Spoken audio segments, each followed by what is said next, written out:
ہمسایہ عشرت من سیما۔ اس روز نہ جانے کس نے کال کوٹھی کے اس روشن دان کا ایک پٹ کھول دیا تھا۔ میں آسمان کی جانب سے چھن کر آتی ہوئی روشنی میں پہلی بار اس کو اپنے ساتھ اس کال کوٹری میں قید دیکھا تھا۔ وہ بھی میری طرح بہت مریل حالت میں زمین پر پڑا آسمان کی جانب ٹکٹکی باندھے دیکھ رہا تھا۔ میں نے ایک نظر آسمان پر ڈالی، پھر گردن گھما کر اس کی جانب نگاہ کی۔ اس نے بھی اس لمحے جیسے میری جانب گردن موڑ کے دیکھا۔ ہماری نظریں شاید آپس میں ملی تھیں۔ میں اپنے کپڑے جھاڑتا ہوا زمین سے اٹھا کر بیٹھ گیا۔ وہ بھی اسی اثنا میں میری تقلید کرتا ہوا زمین سے کپڑے جھاڑتا ہوا اٹھ بیٹھا تھا۔ اس سے کال کوٹری میں اپنے ساتھ دیکھ کر مجھے تنہائی کا احساس کہیں دور جاتا محسوس ہو رہا تھا۔ میں نے کھڑے ہو کر روشن دان کی جانب منہ کر کے ایک زوردار سانس کھینچی۔ ہمسایہ عشرت من سیما۔ اس روز نہ جانے کس نے کال کوٹھی کے اس روشن دان کا ایک پٹ کھول دیا تھا۔ میں آسمان کی جانب سے چھن کر آتی ہوئی روشنی میں پہلی بار اس کو اپنے ساتھ اس کال کوٹری میں قید دیکھا تھا۔ وہ بھی میری طرح بہت مریل حالت میں زمین پر پڑا آسمان کی جانب ٹکٹکی باندھے دیکھ رہا تھا۔ میں نے ایک نظر آسمان پر ڈالی، پھر گردن گھما کر اس کی جانب نگاہ کی۔ اس نے بھی اس لمحے جیسے میری جانب گردن موڑ کے دیکھا۔ ہماری نظریں شاید آپس میں ملی تھیں۔ میں اپنے کپڑے جھاڑتا ہوا زمین سے اٹھا کر بیٹھ گیا۔ وہ بھی اسی اثنا میں میری تقلید کرتا ہوا زمین سے کپڑے جھاڑتا ہوا اٹھ بیٹھا تھا۔ اس سے کال کوٹری میں اپنے ساتھ دیکھ کر مجھے تنہائی کا احساس کہیں دور جاتا محسوس ہو رہا تھا۔ میں نے کھڑے ہو کر روشن دان کی جانب منہ کر کے ایک زوردار سانس کھینچی۔ میں نے دیکھا وہ بھی میری طرح حرکت کر رہا ہے۔ کمرے کے اندر آنے والی روشنی نے روشن دان سے آنے والے گرد و غبار کی اس لہر کو بہت واضح کر دیا تھا۔ گرد و غبار کے ذرات ایک لمبی قطار میں رقص کرتے ہوئے کمرے میں داخل ہو رہے تھے یا شاید باہر نکل رہے تھے۔ میں نے جب گہری سانس کھینچی تو گرد و غبار کے اس قافلے نے اپنا رخ میری جانب کرتے ہوئے اپنا رقص تیز کر دیا۔ میرے پھیپھڑوں نے ان کی غربت کے ناگوار احساس کو احتجاجاً کھانسی کی شکل اختیار کرنے پر مجبور کر دیا، اور اس کے ساتھ ہی میرے جسم و جاں میں ایک بے ربط سا ارتعاش ہونا شروع ہو گیا۔ میں زور زور سے کھانسنے لگا۔ میں نے زمین پر اس کی جانب دستہ نظر ڈالی تو محسوس ہوا میری کھانسی نے اس کے بدن کو بھی جھنجھوڑنا شروع کر دیا تھا۔ میں سرازمگی کی حالت میں اس پر نظر جمائے کھانستا رہا اور بھی اپنے بے چین بدن کو سنبھالتے مچلتا رہا۔ آج سے قبل مجھے خبر ہی نہ تھی وہ بھی اس کال کوٹری میں میرے ساتھ قیدی ہے۔ ہم دونوں نہ جانے کتنے برسوں سے ایک دوسرے کے ساتھ یہاں ایک دوسرے کی موجودگی کے احساس سے بے نیاز اس اندھیرے کمرے میں قید تھے۔ اس کمرے میں آج سے قبل میں نے صرف اندھیرا ہی دیکھا تھا۔ اس کال کوٹری میں مجھے اپنا وجود کئی برسوں سے مفلوج و معذور محسوس ہوتا تھا، مگر آج اس روشنی کی ایک کرن نے میرے اندر بھی ایک جوت جلا ڈالی تھی، آزادی کی جوت۔ تازہ ہوا اور روشنی مجھے میری زندگی کا حق محسوس ہو رہی تھی۔ پھر اسے یہاں بھی محسوس کر کے میرے دل و دماغ نے تنہائی کے دم توڑتے احساس کو شکست دے دی تھی۔ میں اپنے لڑکھڑاتے ہوئے قدموں میں ایک انجانی طاقت محسوس کر رہا تھا۔ مجھے لگا کہ میرے ہاتھ، میرے بازو مجھے روشنی کو تھام لینے کے لیے اکسا رہے ہیں۔ میں نے پوری قوت سے اچک کر روشن دان کے دوسرے پٹ کو بھی کھولنے کی کوشش کی۔ پہلی بار میں روشن دان کی اونچائی تک پہنچ پایا تو میں نے بلا توقف کمرے میں روشن دان کا پٹ کھولنے کے لیے اچھلنا کود شروع کر دیا۔ یکدم میری نظر اس پر پڑی، وہ بھی شاید اچھل رہا تھا۔ مجھے ٹھہرتا دیکھ کر وہ بھی ٹھہر گیا۔ میں نے مسکرا کر اپنی نظریں پھر روشن دان کی جانب مرکوز کر دیں اور ایک زوردار جست لگا کر روشن دان کا جنگلہ اپنی گرفت میں لے لیا اور اپنی تمام طاقت سے اسے کھینچ کر توڑ ڈالا۔ اچانک یہ کال کوٹری اور روشن ہو گئی۔ مجھے احساس ہونے لگا جیسے کہیں دور نکلتے سورج کی بےتاب کرنیں اپنے ہاتھوں میں آزادی کی مالا لیے مجھے مبارکباد دینے کو آگے بڑھ رہی ہیں۔ میں اپنے اندر کی انجانی طاقت اور احساس سرخروئی سے سرشار تھا۔ کچھ دیر تگ و دو کے بعد میں روشن دان کے راستے سے باہر نکلنے میں کامیاب ہو گیا۔ میرے ساتھ اس نے بھی باہر نکل کر آزادی حاصل کر لی تھی۔ میں اس سنسان سڑک پر ناچ رہا تھا، اپنی آزادی کا جشن منا رہا تھا۔ وہ بھی میرے ساتھ مست ہو کے ناچے جا رہا تھا۔ میں اپنی آزادی پر خوش تھا اور وہ بھی اپنی خوشی کا اظہار میری طرح ناچ ناچ کر رہا تھا۔ ہم کچھ ہی دیر میں مست ناچے ہوں گے، ایک دوسرے کی آزادی پر خوشی کے دھمال ڈالے ہوں گے۔ اچانک مجھے احساس ہوا کہ روشن دان کا پٹ توڑنے کے لیے تو میں نے اکیلے ہی اس کال کوٹری میں بہت تگ و دو کی ہے۔ میری ہمت اور کوشش کی وجہ سے سورج کی روشنی نے کال کوٹری کا راستہ تلاش کیا تھا۔ اس نے تو میری طاقت کے بل بوتے پر رہائی پائی ہے۔ اصل میں تو وہ اس کی آزادی کی جدوجہد صرف ایک تماشائی تھا، اصل محنت اور کوشش تو میری تھی، اس لیے اسے تو آزاد ہونے کا حق نہیں، اس نے تو صرف میری تخلیق کی ہے۔ بھلا نقل اتارنے پر کوئی اتنی بڑی جیت اور آزادی کی فتح منانے کا کیسے حقدار ہو سکتا ہے؟ مجھے یکایک اس سے نفرت محسوس ہونے لگی۔ میں اسے سڑک پر ناچتا چھوڑ کر بھاگنے لگا، مگر یہ کیا، وہ بھی میرے ساتھ دوڑ پڑا۔ اب مجھے اس پر غصہ آ رہا تھا، وہ میری مسلسل نقل کر رہا تھا۔ میں غصے میں پاگل ہو گیا۔ میں نے اس کو اپنے آپ سے دور کرنے کی کوشش کی، اس سے پیچھا چھڑانے کے لیے میں سڑک پر سر پٹ دوڑنا شروع ہو گیا اور بھاگتا ہی چلا گیا۔ بھاگتے بھاگتے کچھ دیر بعد مجھے اس سنسان سڑک پر ایک گھنا اور سایہ دار درخت ملا۔ میں تیزی سے آگے بڑھ کر اس درخت کے موٹے سے تنے کے پیچھے چھپ گیا۔ کچھ دیر تک میں اپنے کمزور دل کی دھڑکن بے ترتیب سانسیں سنبھالے ہاپتا کانپتا رہا اور خود کو اس درخت کی اوٹ میں چھپائے رکھا۔ کچھ دیر بعد جب ذرا سی سانس سنبھلی تو میں نے اس درخت کا جائزہ لینا شروع کیا۔ یہ تناور درخت بہت گھنا اور سایہ دار، پھلوں اور پھولوں سے مہکتا یہ درخت جس پر چہچہاتے پرندوں نے اپنا مسکن تعمیر کیا ہوا تھا، میرے دل کو بھانے لگا۔ پھر اچانک مجھے خیال آیا۔ میں نے درخت کی اوٹ سے جھانک کر سامنے دیکھا اور چاروں جانب نگاہ دوڑائی۔ وہ مجھے کہیں نظر نہ آیا۔ میں نے سکون کا سانس لیا، شکر ہے جان چھوٹی اس سے۔ میں خوش تھا کہ اب میں درخت کے نیچے بیٹھ کر اطمینان سے درخت کے پھل کی سیر ہو کر کھا سکتا ہوں، رنگین تتلیوں اور خوشبو گندھے پھولوں کا مست نظارہ کر سکتا ہوں۔ سورج کہیں ڈوب رہا تھا، پرندوں کی چہچہاہٹ، پھولوں کی بھی خوشبو میں ڈولتی ہوائیں مجھے ہلکی ہلکی تھپکیاں دے کر نیند کے خواب کی وادیوں میں لے کر جانے لگیں۔ میں نے آنکھیں موند لیں، اپنے برسوں کی تھکن اتارتا ہوا گہری نیند سو گیا۔ صبح پرندوں کی آواز نے مجھے جگا دیا۔ میں نے اٹھتے ہی کروٹ بدل کر اپنے ارد گرد دیکھا۔ پرندہ اپنا مسکن چھوڑ کر اس کی تلاش میں نکل چکے تھے۔ تتلیاں اور بھنورے بھی اپنے کام پر پھلوں اور پھولوں کے گرد اڑتے ہوئے صبح کا نغمہ گا رہے تھے۔ درخت کی سبز پتیاں بھی رات بھر گرنے والی شبنم کو ہواؤں کے زور پر جھٹک کر زمین کو نم کیے جا رہی تھیں۔ میں بھی چند لمحوں بعد درخت کی چھاؤں سے جیسا ہی باہر نکلا، وہ اچانک میرے سامنے سینہ تان آن کھڑا ہوا۔ اب وہ خود میں مجھ سے کئی زیادہ بڑا دکھائی دے رہا تھا۔ مجھے اس کو سامنے یہ دیکھ کر احساس ہوا کہ مجھ سے رات گزرے ایک سحر انگیز لمحوں کا حساب مانگ رہا ہے۔ اسے یوں سامنے دیکھ کر مجھے غصہ پھر سے آنے لگا۔ میں اس کا گلا دبا کر اسے مار دینا چاہتا تھا۔ میں نے جھپٹ کر اسے دبوچنے کے لیے ایک جست لگائی، مگر زمین پہ گر پڑا۔ میرے سر پر بہت زوردار چوٹ آئی، شاید خون بھی نکلنے لگا تھا۔ وہ زمین پہ گر گیا تھا۔ میں نے لپک کر پوری طاقت سے ایک گھوسا اس کے پیٹ میں دے مارا۔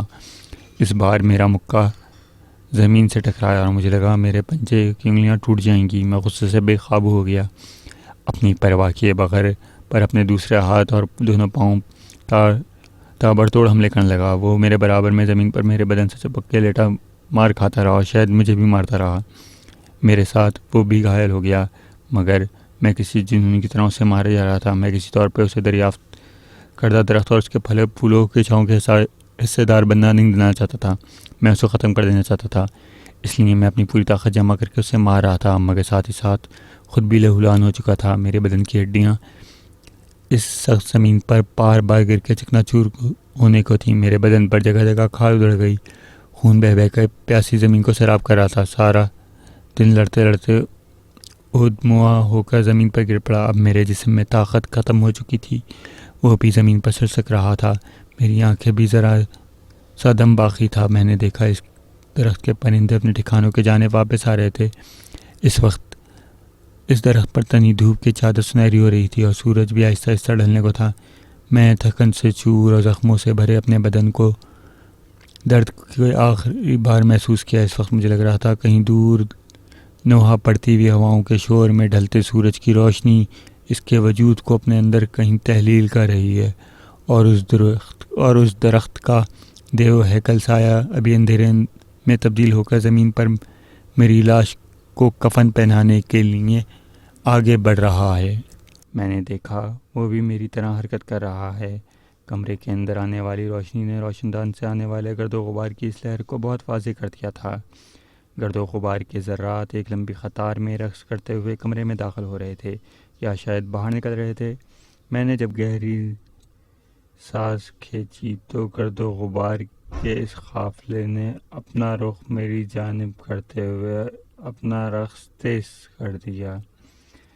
میرے پھیپھڑوں نے ان کی غربت کے ناگوار احساس کو احتجاجاً کھانسی کی شکل اختیار کرنے پر مجبور کر دیا، اور اس کے ساتھ ہی میرے جسم و جاں میں ایک بے ربط سا ارتعاش ہونا شروع ہو گیا۔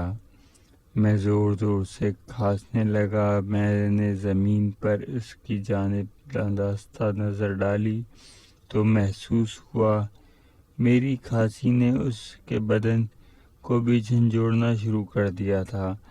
میں سراسیمگی کی حالت میں اس پر نظر جمائے کھانستا رہا اور بھی اپنے بے چین بدن کو سنبھالتے مچلتا رہا۔ آج سے قبل مجھے خبر ہی نہ تھی وہ بھی اس کال کوٹری میں میرے ساتھ قیدی ہے۔ ہم دونوں نہ جانے کتنے برسوں سے ایک دوسرے کے ساتھ یہاں ایک دوسرے کی موجودگی کے احساس سے بے نیاز اس اندھیرے کمرے میں قید تھے۔ اس کمرے میں آج سے قبل میں نے صرف اندھیرا ہی دیکھا تھا۔ اس کال کوٹری میں مجھے اپنا وجود کئی برسوں سے مفلوج و معذور محسوس ہوتا تھا، مگر آج اس روشنی کی ایک کرن نے میرے اندر بھی ایک جوت جلا ڈالی تھی، آزادی کی جوت۔ تازہ ہوا اور روشنی مجھے میری زندگی کا حق محسوس ہو رہی تھی۔ پھر اسے یہاں بھی محسوس کر کے میرے دل و دماغ نے تنہائی کے دم توڑتے احساس کو شکست دے دی تھی۔ میں اپنے لڑکھڑاتے ہوئے قدموں میں ایک انجانی طاقت محسوس کر رہا تھا۔ مجھے لگا کہ میرے ہاتھ، میرے بازو مجھے روشنی کو تھام لینے کے لیے اکسا رہے ہیں۔ میں نے پوری قوت سے اچک کر روشن دان کے دوسرے پٹ کو بھی کھولنے کی کوشش کی۔ پہلی بار میں روشن دان کی اونچائی تک پہنچ پایا تو میں نے بلا توقف کمرے میں روشن دان کا پٹ کھولنے کے لیے اچھلنا کود شروع کر دیا۔ یکدم میری نظر اس پر پڑی، وہ بھی شاید اچھل رہا تھا۔ مجھے ٹھہرتا دیکھ کر وہ بھی ٹھہر گیا۔ میں نے مسکرا کر اپنی نظریں پھر روشن دان کی جانب مرکوز کر دیں اور ایک زوردار جست لگا کر روشن دان کا جنگلہ اپنی گرفت میں لے لیا اور اپنی تمام طاقت سے اسے کھینچ کر توڑ ڈالا۔ اچانک یہ کال کوٹری اور روشن ہو گئی۔ مجھے احساس ہونے لگا جیسے کہیں دور نکلتے سورج کی بےتاب کرنیں اپنے ہاتھوں میں آزادی کی مالا لیے مجھے مبارکباد دینے کو آگے بڑھ رہی ہیں۔ میں اپنے اندر کی انجانی طاقت اور احساس سرخروئی سے سرشار تھا۔ کچھ دیر تگ و دو کے بعد میں روشن دان کے راستے سے باہر نکلنے میں کامیاب ہو گیا۔ میرے ساتھ اس نے بھی باہر نکل کر آزادی حاصل کر لی تھی۔ میں اس سنسان سڑک پر ناچ رہا تھا، اپنی آزادی کا جشن منا رہا تھا۔ وہ بھی میرے ساتھ مست ہو کے ناچے جا رہا تھا۔ میں اپنی آزادی پر خوش تھا اور وہ بھی اپنی خوشی کا اظہار میری طرح ناچ کر رہا تھا۔ ہم کچھ ہی دیر میں مست ناچے ہوں گے، ایک دوسرے کی آزادی پر خوشی کے دھمال ڈالے ہوں گے۔ اچانک مجھے احساس ہوا کہ روشن دان کا پٹ توڑنے کے لیے تو میں نے اکیلے ہی اس کال کوٹری میں بہت تگ و دو کی ہے۔ میری ہمت اور کوشش کی وجہ سے سورج کی روشنی نے کال کوٹری کا راستہ تلاش کیا تھا۔ اس نے تو میری طاقت کے بلبوتے پر رہائی پائی ہے۔ اصل میں تو وہ اس کی آزادی کی جدوجہد صرف ایک تماشا ہی تھا۔ اصل محنت اور کوشش تو میری تھی، اس لیے اسے تو آزاد ہونے کا حق نہیں۔ اس نے تو صرف میری تخلیق کی ہے۔ بھلا نقل اتارنے پر کوئی اتنی بڑی جیت اور آزادی کی فتح منانے کا کیسے حقدار ہو سکتا ہے؟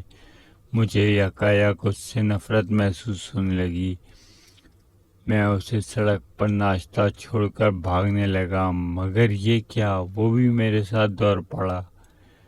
اب مجھے اس پر غصہ آ رہا تھا، وہ میری مسلسل نقل کر رہا تھا۔ میں غصے میں پاگل ہو گیا۔ میں نے اس کو اپنے آپ سے دور کرنے کی کوشش کی۔ اس سے پیچھا چھڑانے کے لیے میں سڑک پر سر پٹ دوڑنا شروع ہو گیا اور بھاگتا ہی چلا گیا۔ بھاگتے بھاگتے کچھ دیر بعد مجھے اس سنسان سڑک پر ایک گھنا اور سایہ دار درخت ملا۔ میں تیزی سے آگے بڑھ کر اس درخت کے موٹے سے تنے کے پیچھے چھپ گیا۔ کچھ دیر تک میں اپنے کمزور دل کی دھڑکن بے ترتیب سانسیں سنبھالے کانپتا رہا اور خود کو اس درخت کی اوٹ میں چھپائے رکھا۔ کچھ دیر بعد جب ذرا سی سانس سنبھلی تو میں نے اس درخت کا جائزہ لینا شروع کیا۔ یہ تناور درخت بہت گھنا اور سایہ دار، پھلوں اور پھولوں سے مہکتا یہ درخت جس پر چہچہاتے پرندوں نے اپنا مسکن تعمیر کیا ہوا تھا، میرے دل کو بھانے لگا۔ پھر اچانک مجھے خیال آیا۔ میں نے درخت کی اوٹ سے جھانک کر سامنے دیکھا اور چاروں جانب نگاہ دوڑائی۔ وہ مجھے کہیں نظر نہ آیا۔ میں نے سکون کا سانس لیا۔ شکر ہے جان چھوٹی اس سے۔ میں خوش تھا کہ اب میں درخت کے نیچے بیٹھ کر اطمینان سے درخت کے پھل کی سیر ہو کر کھا سکتا ہوں، رنگین تتلیوں اور خوشبو گندھے پھولوں کا مست نظارہ کر سکتا ہوں۔ سورج کہیں ڈوب رہا تھا۔ پرندوں کی چہچہاہٹ، پھولوں کی بھینی خوشبو میں ڈولتی ہوائیں مجھے ہلکی ہلکی تھپکیاں دے کر نیند کے خواب کی وادیوں میں لے کر جانے لگیں۔ میں نے آنکھیں موند لیں، اپنے برسوں کی تھکن اتارتا ہوا گہری نیند سو گیا۔ صبح پرندوں کی آواز نے مجھے جگا دیا۔ میں نے اٹھتے ہی کروٹ بدل کر اپنے ارد گرد دیکھا۔ پرندہ اپنا مسکن چھوڑ کر رزق کی تلاش میں نکل چکے تھے۔ تتلیاں اور بھنورے بھی اپنے کام پر پھلوں اور پھولوں کے گرد اڑتے ہوئے صبح کا نغمہ گا رہے تھے۔ درخت کی سبز پتیاں بھی رات بھر گرنے والی شبنم کو ہواؤں کے زور پر جھٹک کر زمین کو نم کیے جا رہی تھیں۔ میں بھی چند لمحوں بعد درخت کی چھاؤں سے جیسا ہی باہر نکلا، وہ اچانک میرے سامنے سینہ تان کھڑا ہوا۔ اب وہ خود میں مجھ سے کئی زیادہ بڑا دکھائی دے رہا تھا۔ مجھے اس کو سامنے یہ دیکھ کر احساس ہوا کہ مجھ سے رات گزرے ایک سحر انگیز لمحوں کا حساب مانگ رہا ہے۔ اسے یوں سامنے دیکھ کر مجھے غصہ پھر سے آنے لگا۔ میں اس کا گلا دبا کر اسے مار دینا چاہتا تھا۔ میں جھپٹ کر اسے دبوچنے کے لیے ایک جست لگائی، مگر زمین پہ گر پڑا۔ میرے سر پر بہت زوردار چوٹ آئی، شاید خون بھی نکلنے لگا تھا۔ وہ زمین پہ گر گیا تھا۔ میں نے لپک کر پوری طاقت سے ایک گھوسا اس کے پیٹ میں دے مارا۔ اس بار میرا مکہ زمین سے ٹکرایا اور مجھے لگا میرے پنجے کی انگلیاں ٹوٹ جائیں گی۔ میں غصے سے بے قابو ہو گیا۔ اپنی پرواہ کیے بغیر پر اپنے دوسرے ہاتھ اور دونوں پاؤں کا تابڑ توڑ حملے کرنے لگا۔ وہ میرے برابر میں زمین پر میرے بدن سے چپک کے لیٹا مار کھاتا رہا، شاید مجھے بھی مارتا رہا۔ میرے ساتھ وہ بھی گھائل ہو گیا، مگر میں کسی جنون کی طرح اسے مارے جا رہا تھا۔ میں کسی طور پہ اسے دریافت کردہ درخت اور اس کے پھلے پھولوں کے چھاؤں کے حصے دار بننا نہیں دینا چاہتا تھا۔ میں اسے ختم کر دینا چاہتا تھا، اس لیے میں اپنی پوری طاقت جمع کر کے اسے مار رہا تھا، مگر ساتھ ہی ساتھ خود بھی لہولہان ہو چکا تھا۔ میرے بدن کی ہڈیاں اس سخت زمین پر بار بار گر کے چکنا چور ہونے کو تھی۔ میرے بدن پر جگہ جگہ کھال ادھڑ گئی، خون بہہ بہہ کر پیاسی زمین کو سیراب کر رہا تھا۔ سارا دن لڑتے لڑتے اودموا ہو کر زمین پر گر پڑا۔ اب میرے جسم میں طاقت ختم ہو چکی تھی، وہ بھی زمین پر سرسک رہا تھا۔ میری آنکھیں بھی ذرا سا دم باقی تھا۔ میں نے دیکھا اس درخت کے پرندے اپنے ٹھکانوں کے جانب واپس آ رہے تھے۔ اس وقت اس درخت پر تنی دھوپ کی چادر سنہری ہو رہی تھی اور سورج بھی آہستہ آہستہ ڈھلنے کو تھا۔ میں تھکن سے چور اور زخموں سے بھرے اپنے بدن کو درد کے آخری بار محسوس کیا۔ اس وقت مجھے لگ رہا تھا کہیں دور نوحہ پڑتی ہوئی ہواؤں کے شور میں ڈھلتے سورج کی روشنی اس کے وجود کو اپنے اندر کہیں تحلیل کر رہی ہے، اور اس درخت کا دیو ہیکل سایہ ابھی اندھیرے میں تبدیل ہو کر زمین پر میری لاش کو کفن پہنانے کے لیے آگے بڑھ